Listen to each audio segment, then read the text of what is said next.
Mojang nerfed my cobweb farm, so I made this new one, which is also simple yet efficient. Hello there, Ray here. This farm is part of my Farm Everything series, where I've already designed a farm for over 1,300 unique items. It takes a lot of cool tricks to do all this, and this new web farm is the same. I'll show you all the new tricks I used to make this possible while building it up, so you can also have this in your world. So to get unlimited cobwebs, we need to have unlimited mobs. And the easiest way we can get infinite amount of mobs is here in the end dimension, because all these endermen will spawn, and if we would move away from this platform, we can actually restrict the area where they can spawn in, as hostile mobs only spawn within 128 blocks of the player. So by backing up all the way over to here, we can actually force them all to spawn in a really small location. That's exactly what we're going to do. We're going to build a farm out here in the void away from the main and island, so that they spawn just on this small little platform. So we'll get a lot higher rates in a really small area. And mobs will spawn in faster if the farm is closer to the bottom of the world. So we can check out the limits of the world by pressing F3 plus G. So we want to start by building the farm at the very bottom. The easiest way we can do this in survival is once we have our obsidian platform here, just go ahead and throw down some lava, let that flow all the way down to the bottom, and we'll do this on the side the opposite of the main and island. Now we'll come in with our water here, and this will convert the lava over into cobblestone. And then you can just swim down here in this water, so that you get all the way down to the very bottom of the world without dying in the void. Now on the bottom, we're going to use slabs to build away from the main and island, a total of 8 chunks. So that's 4, 5, 6, 7, 8. So once we get to the far side of the 8th chunk, then we're going to come in to build the farm in the center of this chunk, so that way it's loaded, as this entire area will load and unload all together. So by having it all in one, we don't have to worry about the optional auto brewer potentially breaking when unloaded. So to get to center, we're just going to build over a little bit this way and a little bit this way. It doesn't have to be perfect. So we're about here in the center. We're going to start building the actual machine. So now we'll start out by putting in a double chest. We'll put the first one here, and then we'll put the second one right beside it. And then we'll have 2 hoppers facing into each of these chests. Then we'll have a double chest on top like this with a hopper that is pointing into that one, and a double chest on this side here with a hopper pointing on this one. And then we're going to put in 2 cobble walls right there. And then we're going to have another chest on this side with a hopper pointing into it, and all this is going to be for storage to collect all the webs. We have quite a few hoppers, so we can pick up loot from all the different areas. We're also going to put a chest here with the hopper here, and this is actually the very center of the farm. Now to harvest the cobwebs, we need the player to be here using the shears, so we're going to have the player AFKing. In order to move the player while they're AFK, we're going to have some water in here. The water is going to go over top of this soul sand, so the player moves slowly. And we're going to put the source of the water, a total of 5 blocks on this side, so that the water is really thin by the time it reaches the player. We're also going to put some walls so that the water will have to take this path, so we can get to be really thin and come over top of this here. We're also going to bring these blocks around on this side as well as this side, but we're going to leave the hopper open. Then we're going to place a block here and a soul sand here, which will turn to a bubble column to move the player upwards. So now we're ready to bring in our water source, and you can see by the time it gets all the way over here, it's really thin right there, but it's also flowing into this corner here, so any loot that falls on these walls will get pushed into the hoppers over here, and any loot that misses will get picked up by the hoppers underneath. Now we'll need a 3x3 platform up here for the cobwebs to be placed on top of. It has to be a full square topped block. So something like hoppers won't actually work here because they have a little divot in them. And since the cobweb only spawns in a 3x3 area, this is where they'll spawn in, but we'll have an extra layer back here where we'll put in the water. Now before we put in the water, we need to contain it. So we're going to first separate that water from the new water. So we'll place some blocks over there. Now we'll need to put in a hopper minecart here with a rail, so it can pick up loot from the second layer as well as the first layer. But before putting that in there, we want to put in a hopper that's pointing downwards. It's just easier to do when aiming at the rail. You can put that back in like so. Now we come in with some solid blocks in order to activate some trapdoors, which will be here. You can either use copper or iron, but not wood. Then we're going to come in and place in a wall on this side. That way the water doesn't get out. And we'll put the water in these trapdoors right here. And then on top of the hopper, we're going to place in a type of carpet. Now we're ready for the second row, as the cobwebs can spawn in a 3x3x3 area around the enderman. So by having 2 layers, we can get the most cobwebs out of a single potion of weaving. Once again, we'll come in with some trapdoors over here, and we'll put some solid blocks behind them so we can power them later on, as well as some blocks on the side. Just make sure when you are building, don't build out of any blocks that enderman can actually pick up. Also continue these sides to keep the water inside this area, as the water is going to move all the items over to our collection system after we break them down. Then we're ready to place in the water sources. Next up, leave a like on the video. So now that we have the 2 spawning platforms for the web, let's make the part that moves the player to the second layer. So this water here is going to let the player collect this layer here by using their shears on webs, but then we need to get the player up to this level here. We're going to first start out by placing in a chest with a hopper going into there. This will pick up any items that happen to fall over here. Now we're going to have a bubble column right here, so we're going to contain this. We don't want to block off our hopper, but we're going to build all the way around it. And then we're going to place in a water source here. To prevent the water from going that direction, we're going to come in and put in a sign on this side so that the water flows that way. This is so that if the player gets close enough to the water, it'll continue pulling them over to the side as well as pushing them upwards. Now we'll keep the player inside by placing a block here, but we don't want the player to be breaking any weak blocks, so we'll put in a stronger one here as well as right here. Now we're going to build up this back wall like so, and then we're going to build the second walking platform where the player will be AFKing on. We'll do this by placing in a trapdoor here as well as here. These can be wooden ones. And then we'll finish off this little tube here by placing in a block there and a water source here. So now we get the player up to this height. Now we need to move the player that direction so that the player makes an entire loop where they get pushed this way, and then back down and all the way around, and then back up all in one big loop. In order to do this, we're going to have to place in a thin source of water so that the player isn't moving too fast when they're mining out the webs. So just like the lower water, we're going to come in and place in 1, 2, 3, 4 blocks here. And the water will be on top of these blocks. Now we just need to box it off so it doesn't go all over the place, and we just want it to go over here. And if we go ahead and place in the source there, we want the source to actually go all the way across these trapdoors so that it'll push the player over here. You can see the water will find the nearest hole, which happens to be right there. So to solve this, what we're going to do is finish off this wall here. We're going to put a block in there. This will then update the water so it reaches the far side, and then we can come back in, remove that block, and place in our water source once again, because we'll need that source to push the player to the top. Now to stop the water from falling down to the next layer, we're going to place in a sign right here. And then we're going to finish off this wall by making it 1 taller. Now we'll come in with a gate right here that will be open. This will prevent the water that's over here from falling in that little hole and breaking that carpet. But now you can see this water is going over and connecting with this water over here, which is changing the direction it's pushing. And since we need this to push the player only one direction, we need to come in and place some signs in here. That way the water, when it is open, will come across, wash the items, won't interrupt the player. And to stop the player from getting pushed too far this direction, we're going to come in and place in a little wall to align them. So now we're ready for the redstone. Instead of having a redstone clock, we're going to use the player going around in a circle as the actual clock. So when the player gets shoot out of this bubble column, they're going to touch this string here, which is going to be detected by this observer, which goes into a copper bulb. And then we're going to read the output of that through this block here by having a comparator that is facing this way. That power is then going to be pushed into this block here, and it's going to turn this redstone torch off. And that torch is going to come over here and activate some redstone on top of this block here.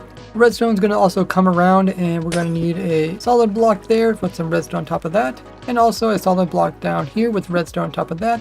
And this block needs to be some type of transparent block. That way this redstone can go underneath of it and down here to activate these trapdoors. The dust is also going to activate these trapdoors up here by running across all of that. Now whenever the player touches a tripwire, you can see it flushes the area with water and then closes off again. Now the redstone is also going to go over here to activate the machine that gives the player new shears. We're going to run redstone over top of this, and this is going to lock a hopper, which is going to be pointing into this block over here, and that's going to be swapped out for a dropper. And then top of the dropper, we're going to have another dropper facing over top of it. Then we'll have a repeater on full delay right there. And what this does is it keeps this hopper locked so that your shears can sit there for a little while, and then it will unlock the hopper and let the shears go into here, then back up to here, then they'll get shot out again. To prevent them from shooting a weird direction, we're going to place a cobweb there to slow them down so they can get picked up in case the player doesn't need them. All the extra shears will be stored in this hopper over here as well as in this chest. And you'll use up about 9 shears in 1 hour. Now we'll also partially encase where the cobweb is, so we'll put a block there. To prevent the player from hopping up too high, we'll place in a slab there.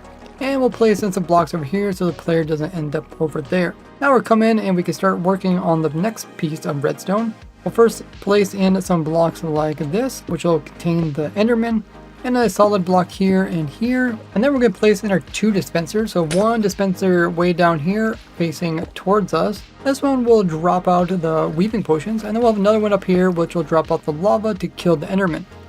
We're going to connect this back to the rest of our redstone line by having a torch over here, with a sticky piston on the side of it facing this direction, an observer facing upwards, which will move over here and power into this block, which then will move the power through this repeater over here into this dispenser.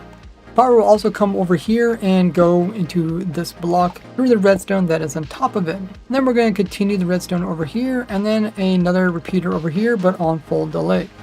So we can go ahead and place in our lava bucket into that one there. And then if you want to put in more storage for the potions, place in a hopper there as well as a chest here. You can stack this as high as you want. And then come in and just put in all of your weaving potions. It will use around 144 potions per hour, or about 3 double chests.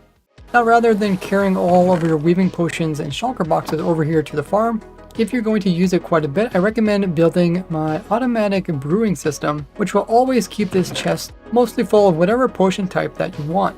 And once it gets low on potions, it will automatically start brewing, so that you have a never-ending source of them. And once it's full, it will also stop brewing. The advantage to this is that you only have to come over here and bring in some glass bottles, and it'll automatically convert those into water bottles. You also need to bring over the item, which for our weaving ones is the cobweb, which you can obviously get cobwebs from the farm, and you can pipe them back in if you want a unlimited source. You do need some netherwort, which does take the player in order to replant it, but luckily I have 2 of these AFK netherwort farms, a simple one as well as a super efficient one. You can get large amounts of that while AFK, and of course you can get gunpowder from like a creeper or witch farm or raid farm. My simple witch farm here will get you plenty of that. Now I won't be showing you how to build this part up, as I already have a tutorial video on this machine. I just added a few little extra pieces for this newest version. So if you want to take a look at it in more detail, check out the schematic or the world download in the description. I noticed you like farms and cool tricks, so make sure you're subscribed. Now before we go on to build the drop chute as well as the spawning platform, you'll want to come in and make sure the enderman can't teleport out of the killing chamber and onto the rest of the machine. We can stop enderman by teleporting just by placing in 2 layers of carpets anywhere there's a hole that's at least 3 tall where they could spawn in. I recommend first going around the very lower layer, wherever you see some ledges that the enderman could teleport to, double carpet them, and then come around the top and we'll do the same thing. And if you notice any enderman getting out of the farm, you can just double check and make sure that you don't have just like a single carpet somewhere. Now over this observer, which will be moving, that will break the carpet, so we'll place in a slab first and then double carpet, and we'll continue our way all the way around. Non-colliding blocks only need a single carpet, but if you can't remember that, just go ahead and double carpet everything.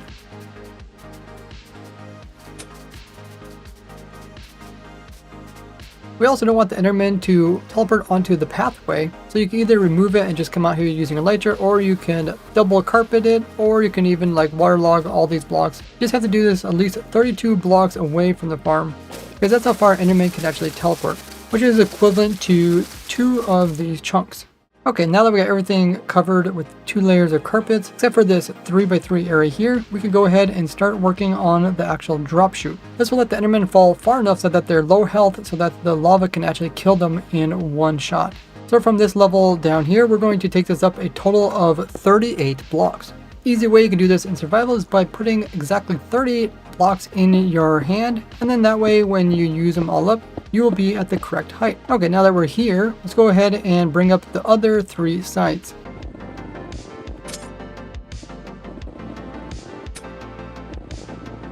Now it should look like this.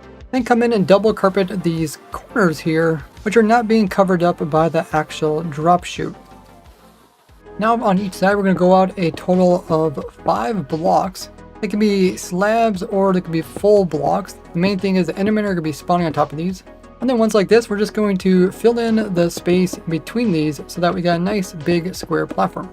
So now it looks like this. We're going to come into the center, and this is where we're going to try to get all the endermen to fall down a single hole to make it easy for us to get them under control. To trick them into walking over here, we're going to place in some trapdoors there as well as here and have them being opened. And we can get one more spawning space by just swapping out this one with one that they can spawn on. And we don't want them to teleport on top of these walls. We're going to place in some carpets over top of them. They're doubled.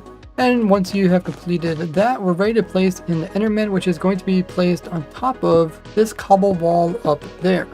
Now you can place the endermite either inside of a boat or inside of a minecart. A boat is a little bit cheaper, and we're doing this so we can hold the endermite so that the enderman can see it without the endermite walking off. For a boat, we're going to make a little bit bigger area so a boat will actually fit down inside of here.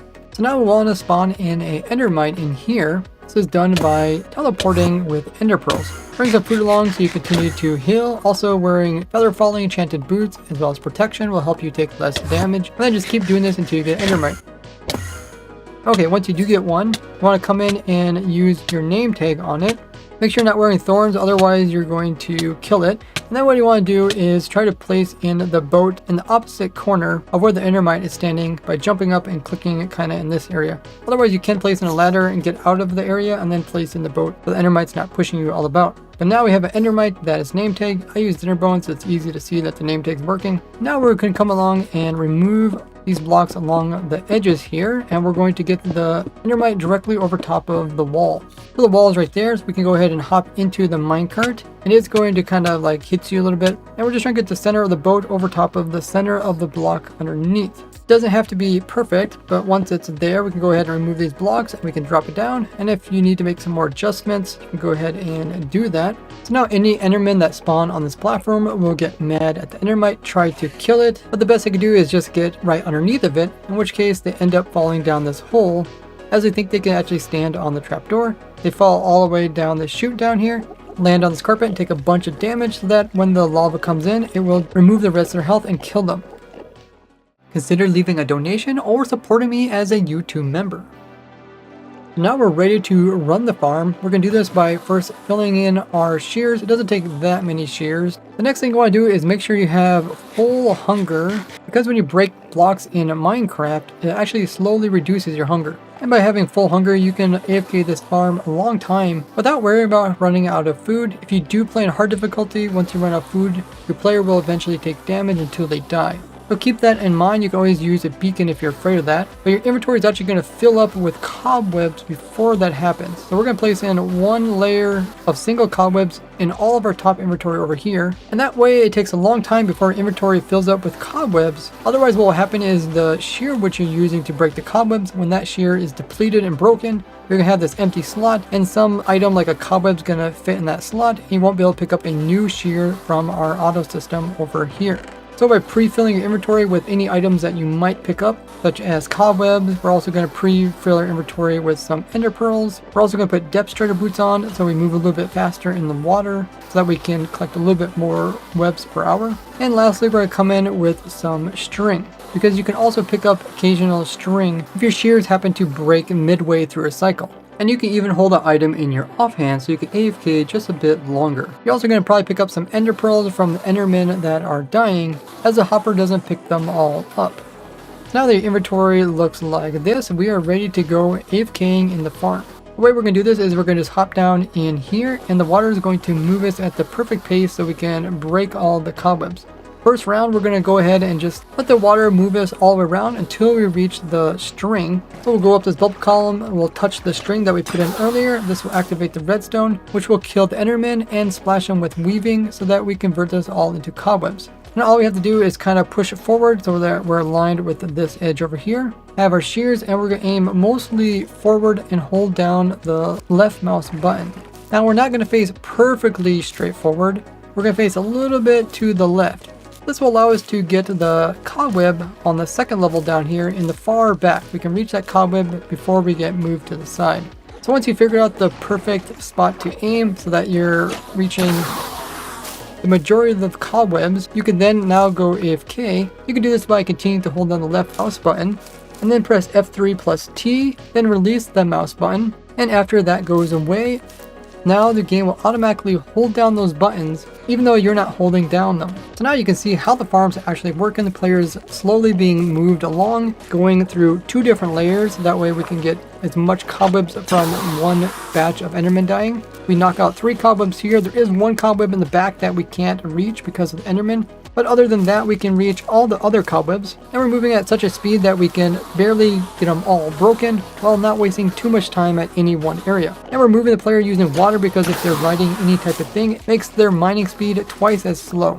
And the main bottleneck for this farm is how slow the player actually mines the cobwebs. You could use efficiency 5 shears. That'd be really annoying to give enchantments to all the shears. And you wouldn't be able to AFK because you have that chance of the shears breaking, where it's a lot easier to just come in with some iron, make a whole bunch of shears, and just constantly have them break. Haste speaking could also speed up a little bit, but it's not really worth it, as the cobwebs per hour are really nice for the majority of players. Now we can watch as the shears are about to break. Every time the player goes up with bubble columns, we get close to that hopper with the cobweb in it that has a shear in it, in which case we could pick it up if we had to open inventory. So we're about to break our shears. And now that they broke, notice that we're not able to actually break any cobwebs that are in front of us. So these cobwebs will be all converted into string, and that's why we have an inventory of string to pick that up so it doesn't clog our open spot. But notice that when we go past the hopper, we're going to pick up the new shears, which are just sitting above it, and then we're going to continue without having any problems. This way we can AFK a long period of time without having to constantly swap out shears.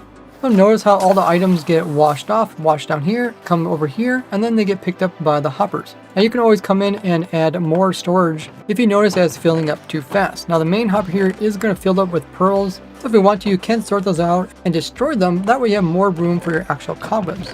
And in 1 hour, you get roughly around 2,200 cobwebs per hour. You also get some string and some ender pearls, which makes the rates slightly lower than my previous design, but it's really not nerfed that much. Now see how I design other crazy automatic farms like an automatic leaf farm and mob head farm, all in this playlist about how I design an automatic farm for every item in the game of Minecraft.